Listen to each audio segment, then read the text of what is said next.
know that beginning Rosh Hashanah through the days and through Yom Kippur, we have a number of changes, additions, and a number of additions. So the additions are in the third bracha, Akel HaKadosh, it turns to be HaMelech HaKadosh. And also in another bracha, instead of Melech HaMishpat, HaMelech HaMishpat. So now, why is it that we change it? Why is it that we have these variations and turn it into Melech, into King? So the Levush says, Keivan Shehem Yemei Din, since they are days of Din, of judgment, of evaluation, Shakadosh Baruch Hu Yoshev V'dan et kol ha'olam, that God sits down on His throne and evaluates the entirety of the world. Therefore, on these days, Mar'eh Malchuto, we show to distinguish His sovereignty in the world, Shu Hakol Yachol, that He has unlimited capacity and ability.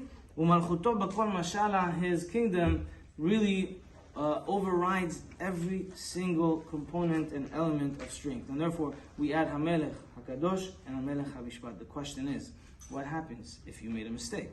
You didn't say HaMelech HaKadosh. You didn't say HaMelech HaMishpat. How do you correct? Do you correct? And when you correct? So just to make it very, very simple, the same laws apply if you know you made a mistake or if you think you made a mistake.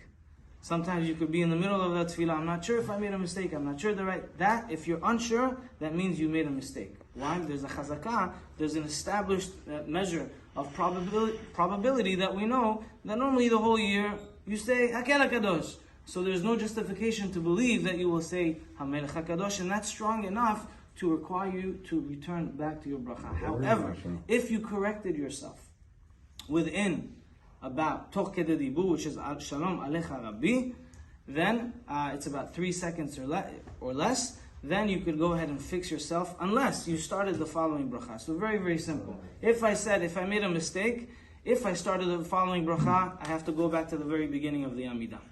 No matter how long has passed, 0.5 seconds, nothing. Hashem Sefatay, all the way back. All the way back to Hashem Sefatay. Why? Because the first 3 brachot are one batch.